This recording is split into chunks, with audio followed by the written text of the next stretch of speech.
Welcome to Thinking Green. I'm going to start with one announcement. Starting next Tuesday night, the Grace group at All Souls Congregation, is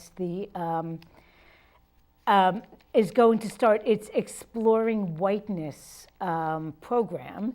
It is going to last for 6 Tuesdays starting February 9th.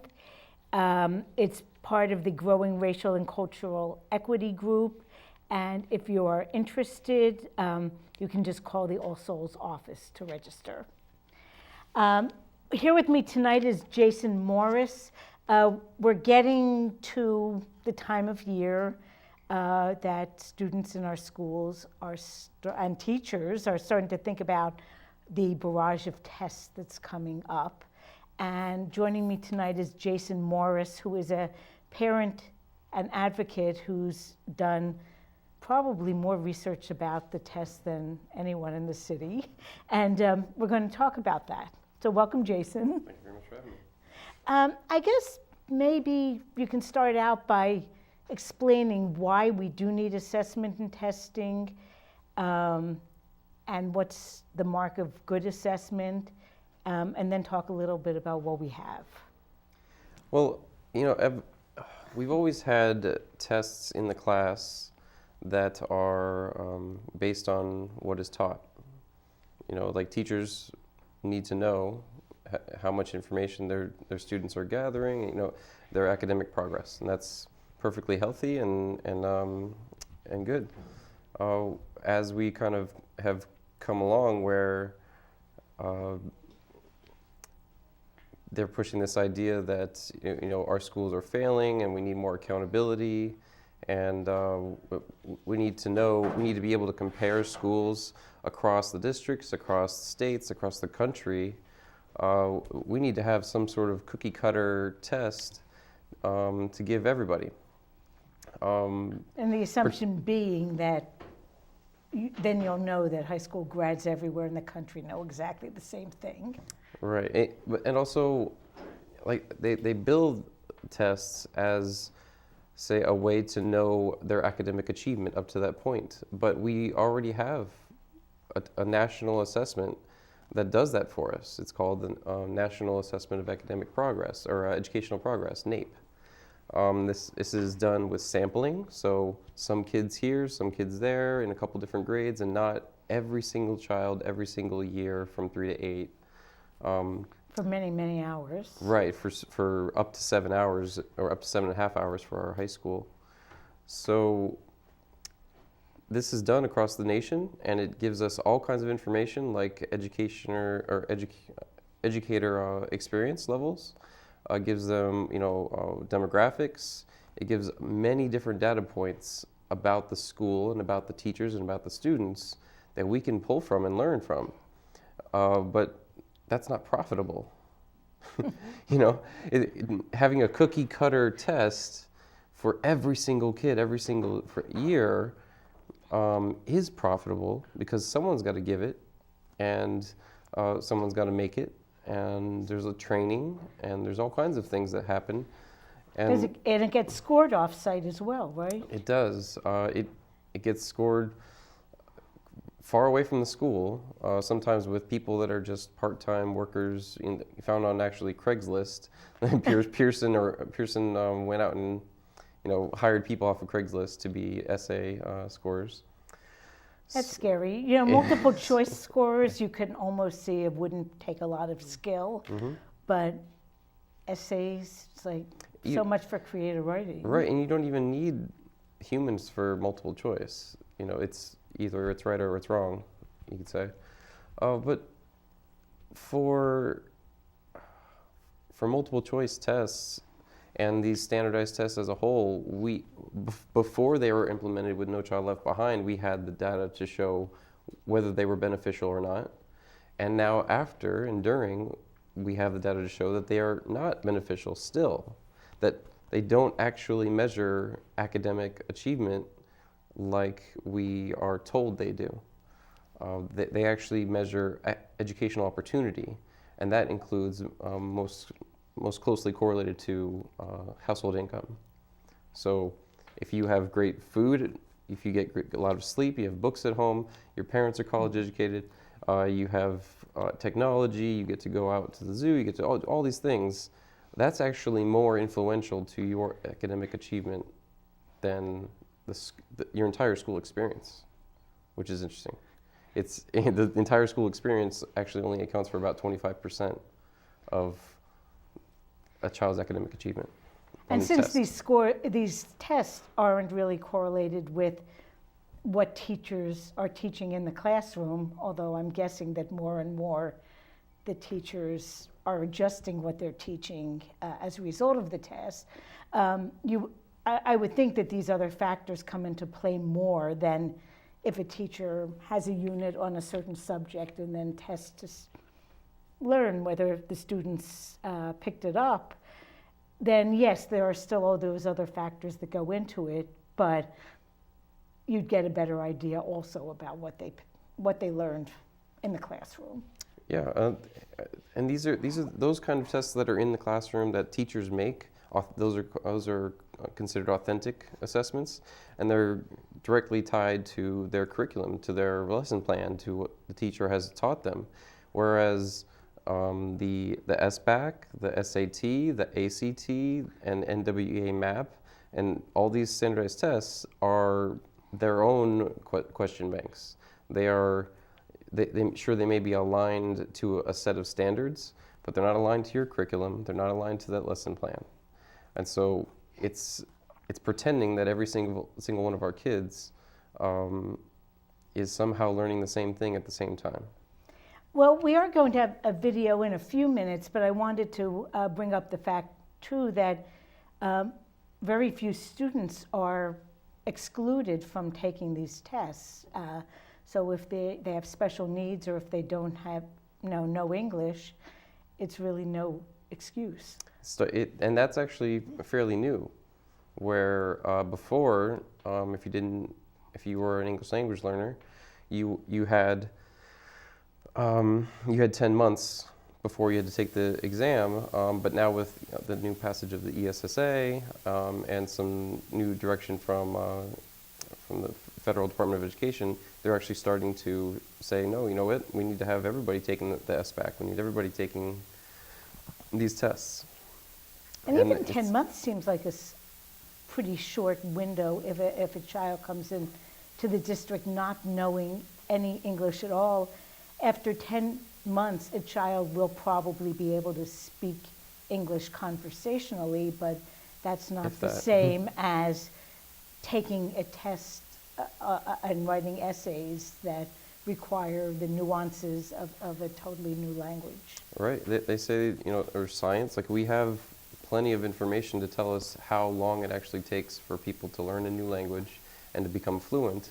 And at their age, while it is easier for children to learn more, another language, it still takes about 3 to 5 years to become fluent and to what could be considered an equal opportunity looking at a test that's all English when you're coming from one other language.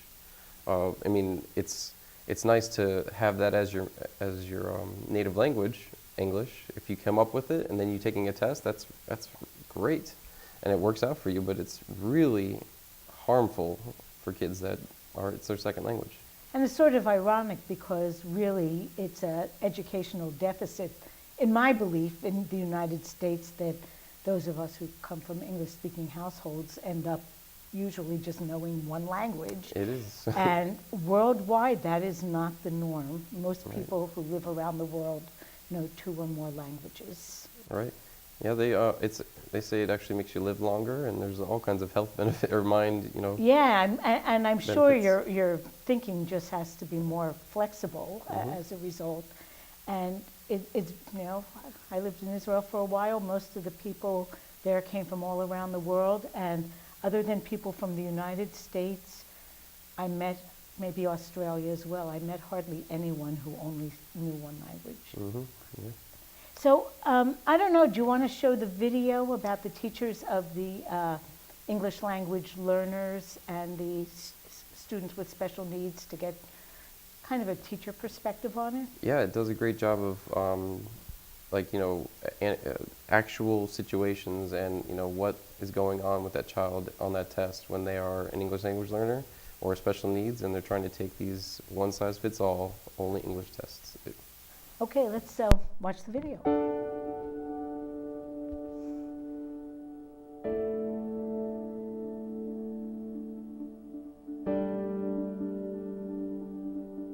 Children need to feel safe in school.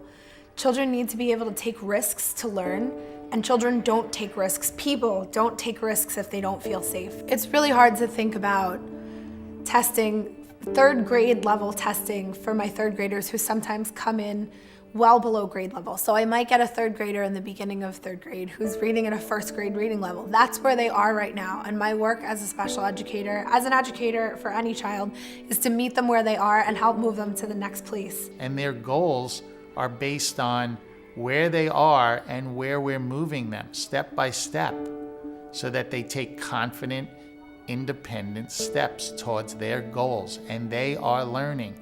Well, education is not a race. We don't have to have everybody start at the starting line and get to the finish line at the same time. The test almost treats education like a race because these kids who everyone knows this test is inappropriate for them, they're still asked to take it.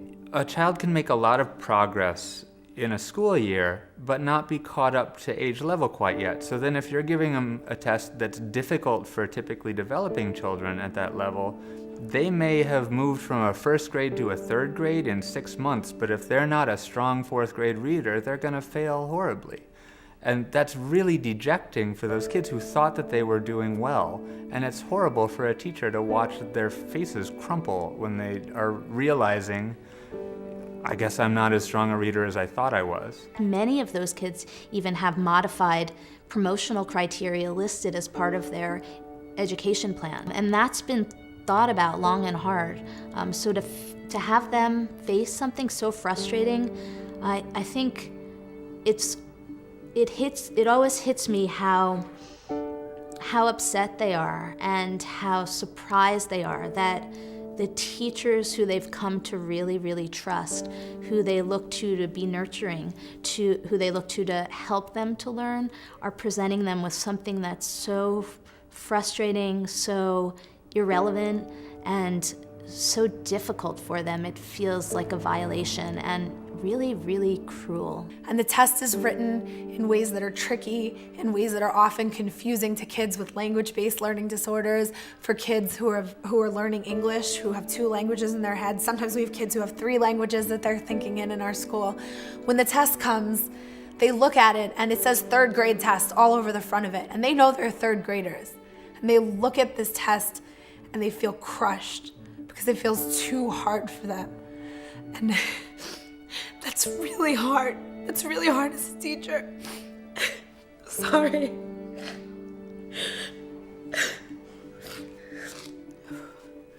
We want to make sure our kids feel successful every day. So when we're reading with them, we're always celebrating those small successes they have, those small gains they make, those new words they can read. And when they get hit with something that's way more than they can handle, it takes us way back. It suddenly makes them feel like all of their hard work is not enough. It feels like all the gains they've had in a year are nothing. It's like saying, well, we have this system to respect the children where they are, but on those 6 testing days, we're asking them to be disrespected. You want kids to go out of elementary school excited to learn.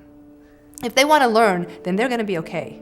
You know, they may have struggles, they may have things they have to overcome, but if they leave elementary school with that love of learning and a sense that they can learn and that learning is worthwhile, then they'll be all right in life.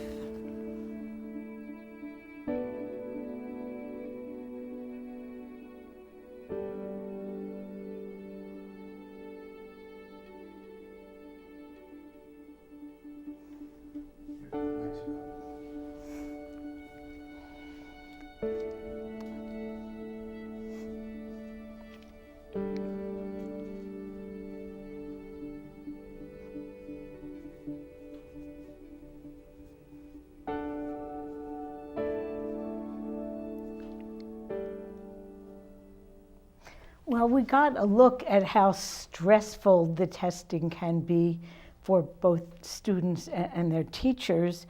But let's shift a little and talk a little bit about the hard facts, the money side of this whole issue. Who's making out and who's paying for it? Well, pretty much we are all paying for it with our tax money. We're paying, just in Connecticut, we're paying over $21 million to a company called AIR for the SBAC. That's to test every 3rd through 8th grader throughout our state. And this is supposed to be a required test for all of our public school students, correct? The law says it shall be administered to every student in those grades. But and as we'll get to, you can overcome the law with constitutionality that says you can opt them out. But, I do expect this issue to get to the Supreme Court eventually. Possibly. Yeah. Well, who's benefiting? I mean, the $21 million is going to AIR, and then there's tens of millions of dollars going to Pearson, who's a big textbook curriculum. The companies that previously just sold books and sometimes sold curriculum to states are now the creators of the tests, and they are selling. They're able now to sell curriculum and books to a bigger market with less fractioning of the market. So it's just a huge profit for them. Because yeah, they have all you the do it different. once and then you just tons of copies all over the country rather than doing it for each state, different standards. Now let's talk about the technology side of it too. Many of these tests are taken on computers, correct? Right, and not every district has a lot of computers. Previously, they didn't need computers at such a high number. Especially in the lower grades. Right, and which is there's problems with screen time and if that's developmentally appropriate for kids that young. But they did have computers, and they did have go on there and they learned how to do things and such, and they were becoming literate. But now that the test is on a computer, it's so much more important that they have those skills, because without them, you have such a hard time taking the test, and we saw that the last 2 years giving it. And they are selling so many more computers, they're buying so many more, they're buying more software, they're buying hardware, and they have to train and everything on these, and internet connections, so fiber, faster internet, all so that they can support the testing in April, or March, April, where they want to try to get everybody tested as fast as possible, finish it as fast as possible to make it seem like it doesn't take so long, when right now it takes weeks to do it. And like I said, it's 6.5 hours average for elementary students. It's 7 hours for a middle school student, and 7.5 hours for a high school student. And even thinking about that as an adult, Right. it would be terrible to think about taking, an hour and a half test for 4 days in a row. The full SAT is half half that time. The bar exam is like 1/3 of that time. So there really isn't an equal when it comes to how much time we make our kids sit down, can't ask questions, we can't translate for you, you can't leave the room until you're done.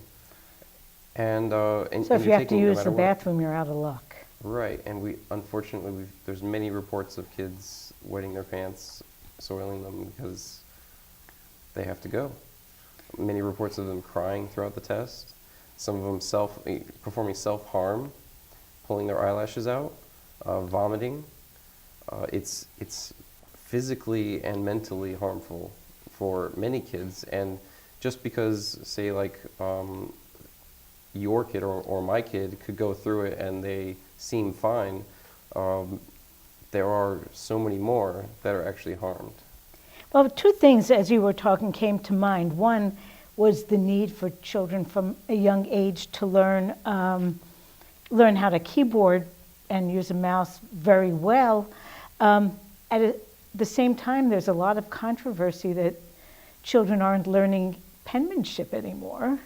So, you know, I use a computer all the time, but I think kids should learn how to use a pen and paper as well.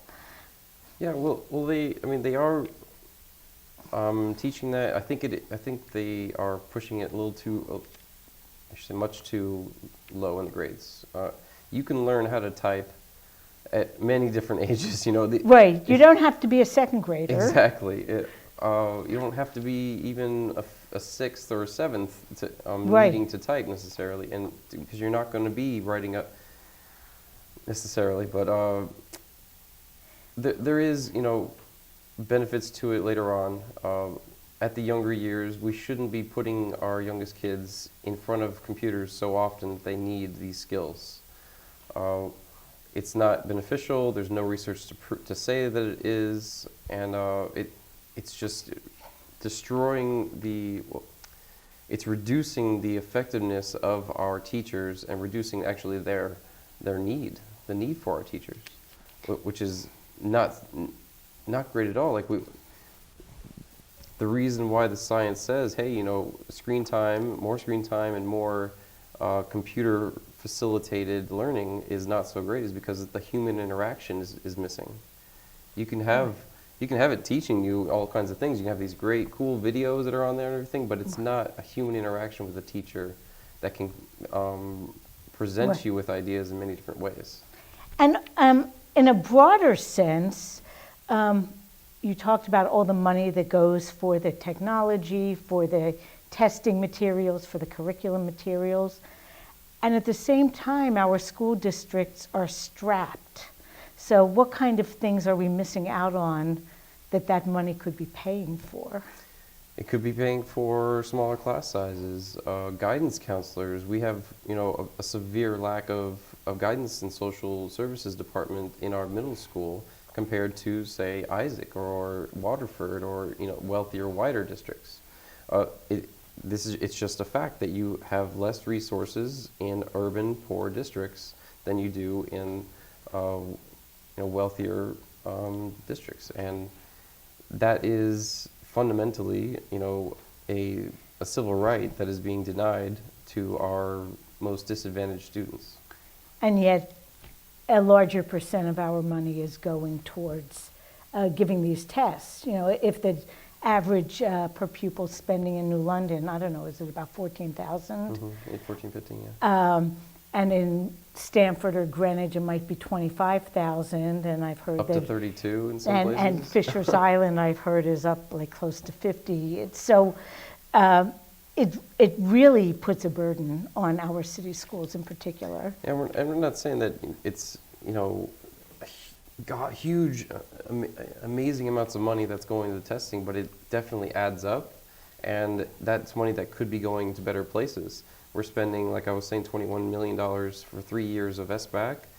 We just spent $9 million for 3 years of a science exam, and our just New London alone spends $100,000 each year paying NWEA for their MAP test.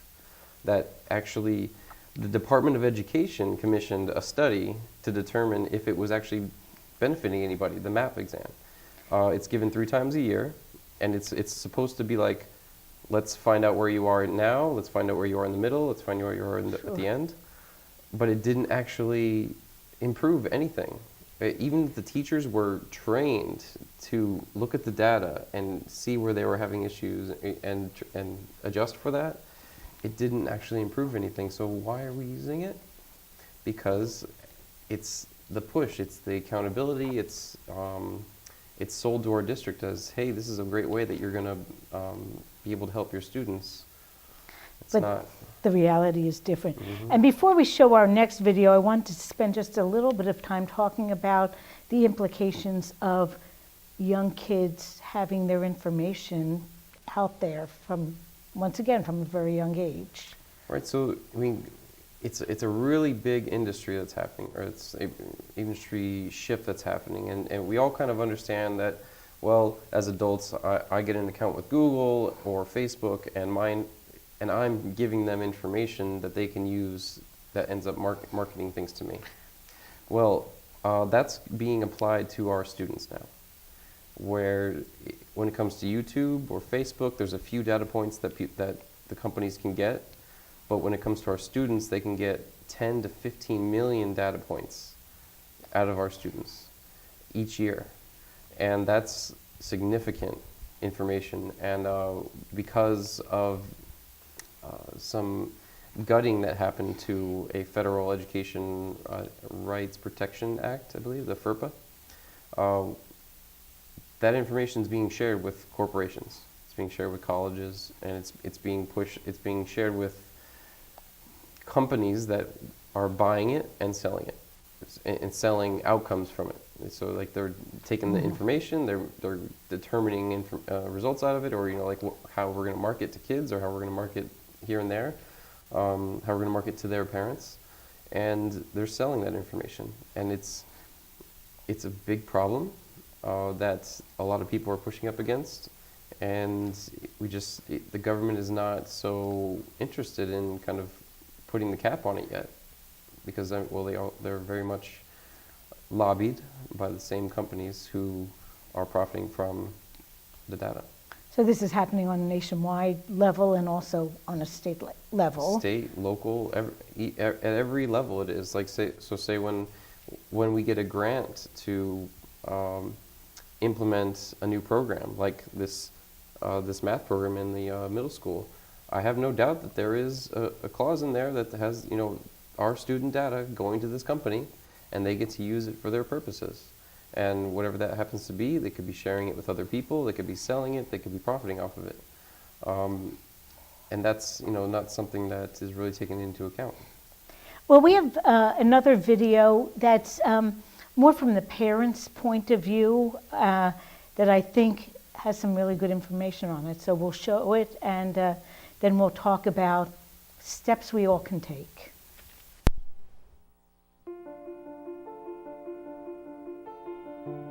One day I saw my son. I was watching him having a hard time with so many other things that normally he's at ease with. He was losing that shine, he had in his face. Any parent who's been through this with their kid can tell you it's like the worst few weeks of your life. He'll be like, I can't do it, and I keep trying to teach him, there's no such word as you can't. The fear that testing creates has cut his potential for so many other things. I can't imagine why it takes 6 days, 70 minutes each day to literally find out what my child knows in reading and math. If you think about a third grader, they're 8 years old. He's 8 years old. He's just 8 years old. Why do you want him to sit for 70 minutes and take a test? Every child learn at a different rate. Every child learn in different styles. The results don't come out until, June. The student is already out of that grade. The idea that that's going to give you some meaningful information about who a kid is and that you're going to make these huge decisions based on that is crazy. It doesn't prove what they've learned. It doesn't prove what's needed to help the things where they're having weaknesses at. The test is just a test. They're using them for promotion, and they use it to evaluate his teacher, and then they use it to judge the school as a whole. I find myself as a mom wondering who's benefiting from this amount of testing and this length of testing. I don't think it's the kids. There's a company called Pearson who has created these tests. They're a for-profit company. When they're weighing a choice between the best thing for education, they always have to weigh in, how is this going to affect the profitability of this company? They've taken students and they've completely taught them how to write the same paragraph. And if you don't write the paragraph in this manner, then you're not going to get as high a score on their test. So now we don't have any more creative writing. We don't have music anymore. We don't have sports anymore. We don't have art anymore. All the talk about higher standards or, critical thinking, I'm all for that. I don't think that you're going to get to those higher standards by throwing tests at children. There are people in power making decisions about my children in public school, while the vast majority of their children are in private school. Private schools are not required to participate in higher high-stakes testing, they essentially opt out. We're refusing to take the test. We're refusing the test. We're out. We're out. We're not taking the test. He will survive. Education should bring that light to a child's face. We all come together. There's an enormous amount of power in that. I do think opting out does send a strong statement. The more of us there are, the more power we have. Parents are really the ones that are going to drive this forward. We can all opt out.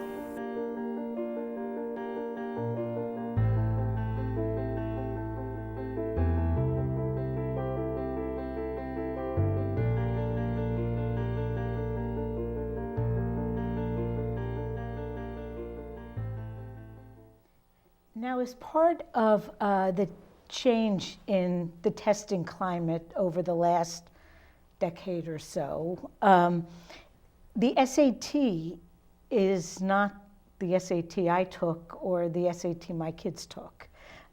What's happening with the SAT?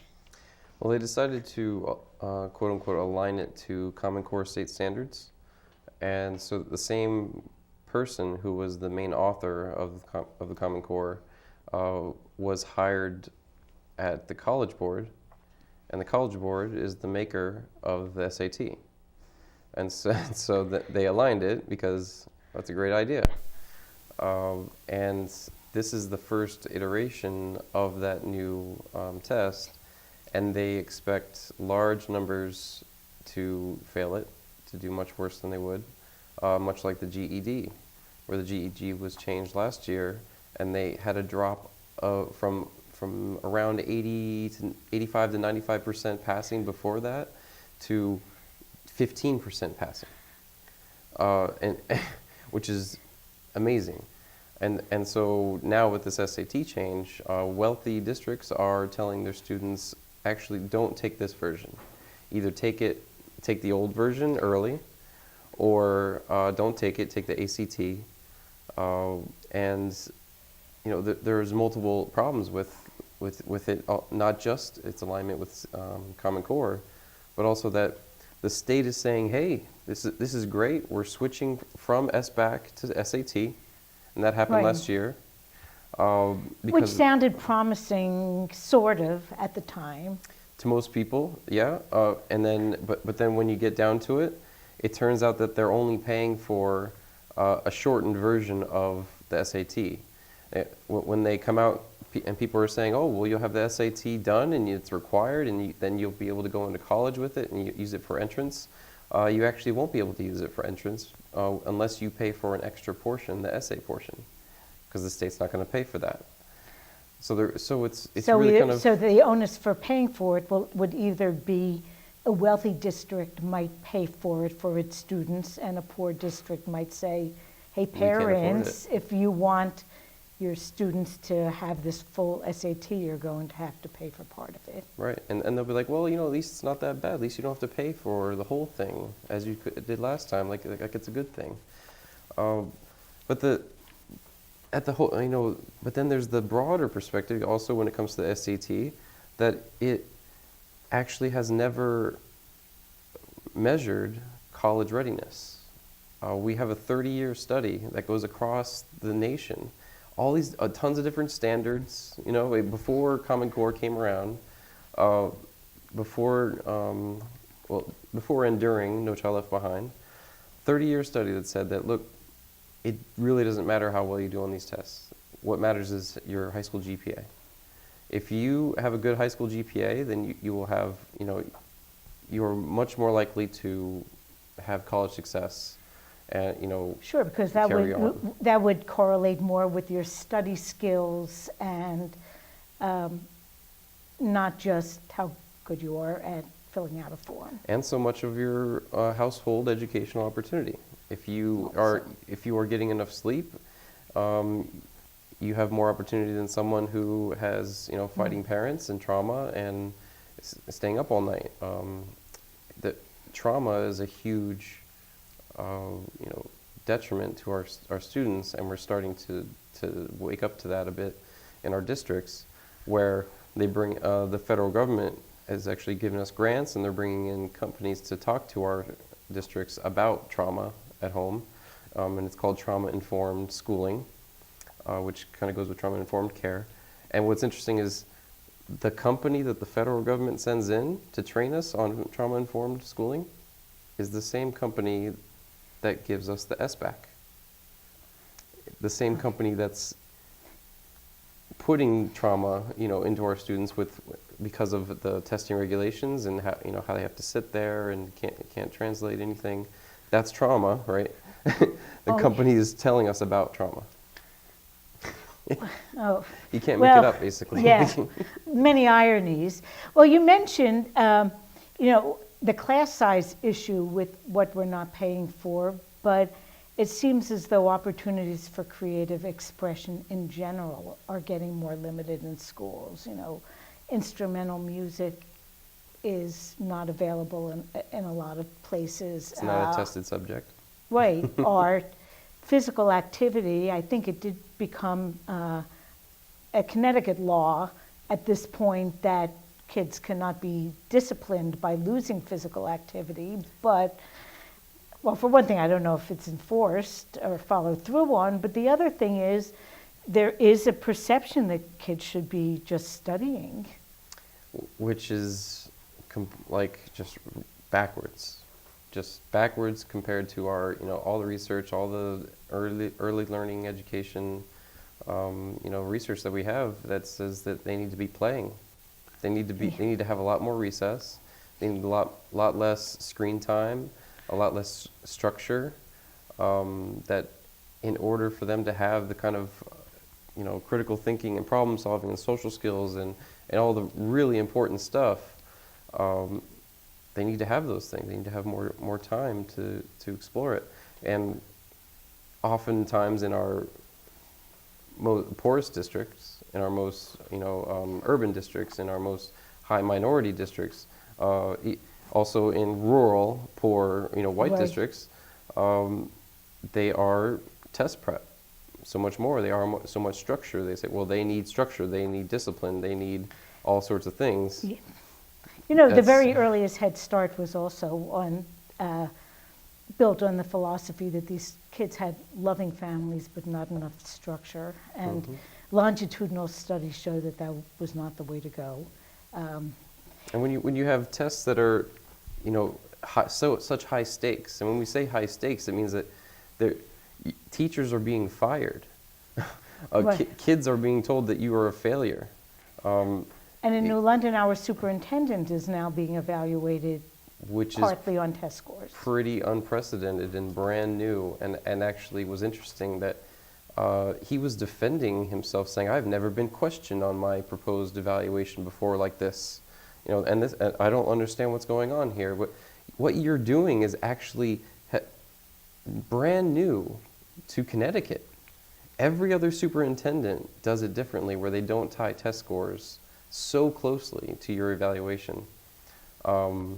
So for our board members, it was great at the time for them to be questioning and trying their hardest to push back against it, but unfortunately the state kind of overruled on that.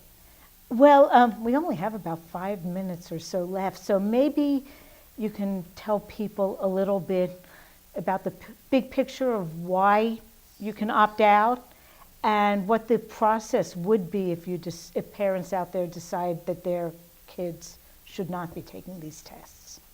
Right. So you want to say why to opt out to? Just really Yeah. briefly, because we don't have a lot of time. Well, why we should opt out is to lower the stress on our kids. They're already stressed out with how far testing has reached down. They're in teacher evaluations, and the superintendent evaluation is unprecedented. Imagine those teachers thinking, I can't think of one that would actually change it, but they're always kind of over their head. We need to raise test scores, or Right. superintendent doesn't get a good score.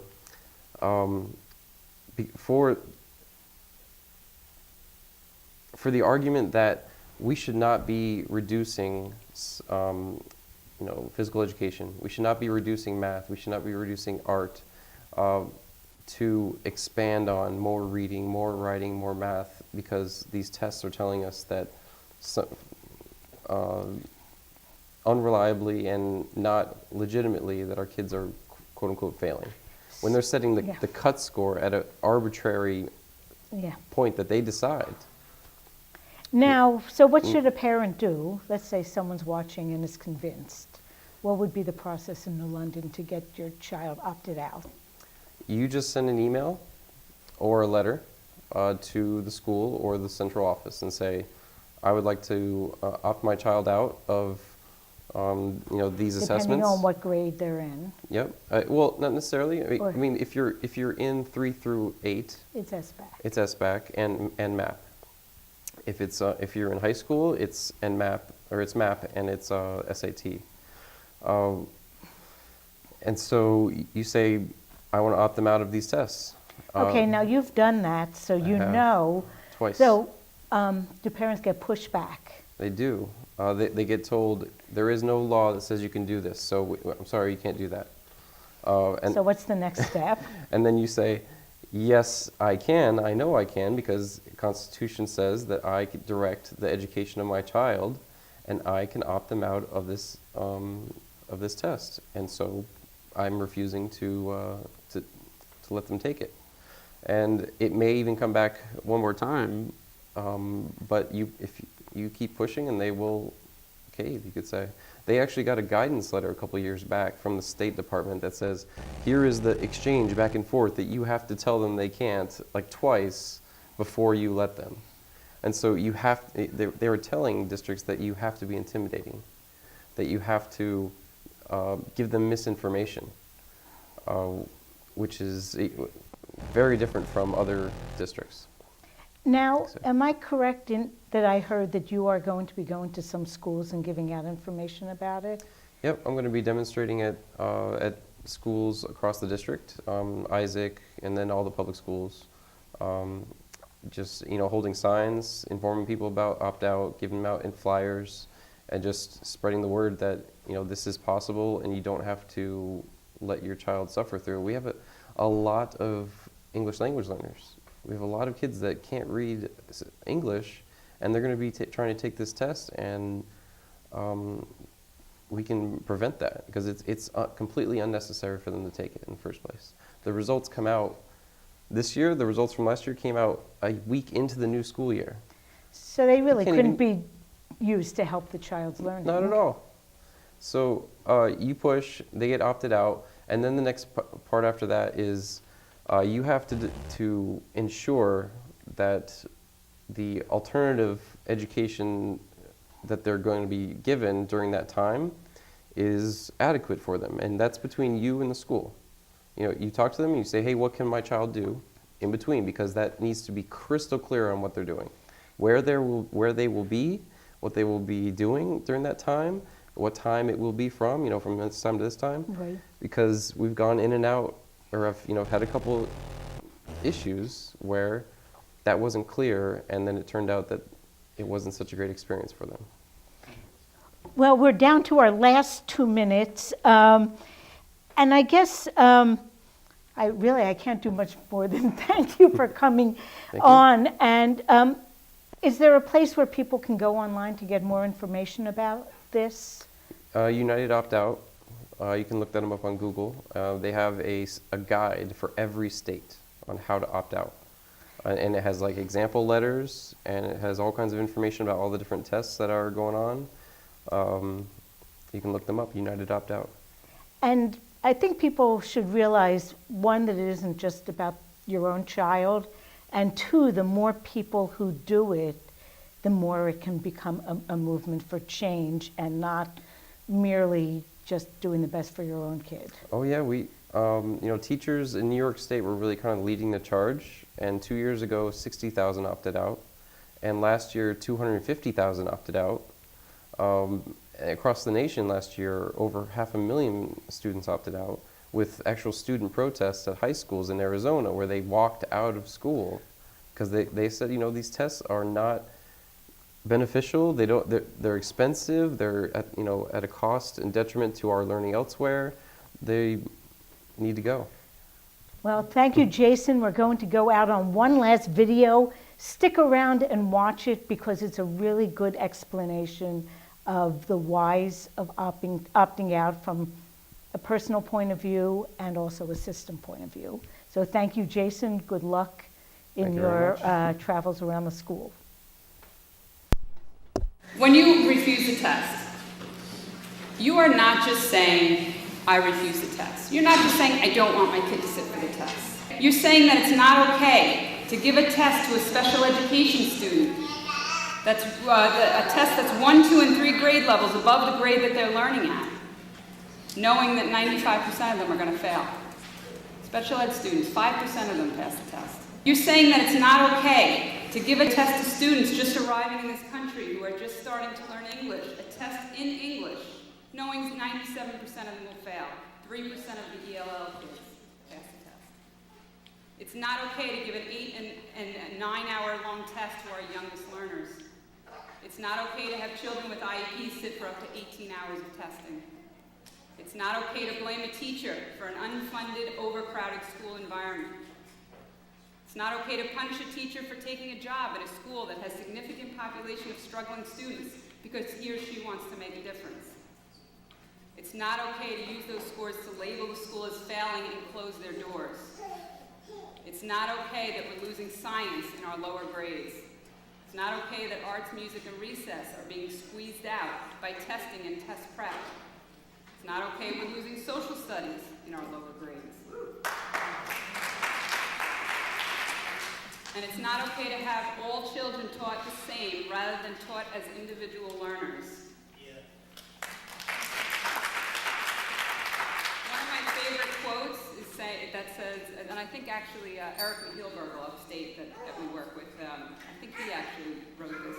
Educators have always tested what they taught, but now what is tested determines what is taught. And that's not okay. Okay? If you decide not to promote or encourage opting out, and if you do not opt your own children out, you're saying that all those things are okay with you. That's what you're saying. When you refuse the test, you are not just saying, I refuse the test. You're not just saying, I don't want my kid to sit for the test. You are saying so much more than that. This is not just that simple statement. Okay? You're saying that this whole thing, all these things you've been hearing tonight, it's not right. And if you do opt out, and you do encourage other parents to opt out, that's you making that stand and saying all these things are not okay with me. It's not just about your own child, it's about all these other kids.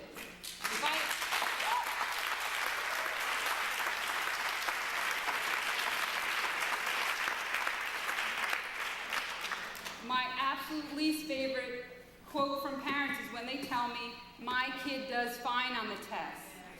It's okay, they do fine, they're not bothered by it. And they don't even realize how egotistical that is, that you're only thinking about yourself. What about all these other kids? Your kid may not be. My younger one, he's in the 3rd grade right now, although he's extremely excited to be joining the opt-out movement. He was very happy to be in the 3rd grade to be able to say, I refuse. But he would do fine on this test. He would have no problem at all. So that has nothing to do with why we're refusing. That's such a narrow-minded view of this. A lot of parents ask me this. They say they're afraid that they're getting their kid to be, rebellious. And I really urge them to have a long talk with the kids about similar topics that we're talking about these tests and whether they're really important for them in school and talk about, unfortunately, you almost have to talk about some adult issues. But you can really, my kids, the way I really deal with my kids is just explaining to them that you're standing up for other kids when you do this. That this isn't just about you protecting yourself. Again, the same way I said for parents, the same idea. That my kids, they really do feel like they are being protectors. We call it upstanders in my house. We said there's bystanders and there's upstanders. And it's really important that, not to be a bystander. We know that these tests are wrong and it hurts a lot of kids. And so we are going to be the upstanders that say no and try to fix this to protect All kids, no matter who they are. Change doesn't happen through compliance. Okay, if we keep doing this and keep taking the test,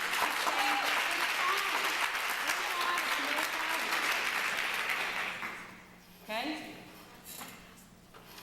It happens through civil disobedience. That's how you end this.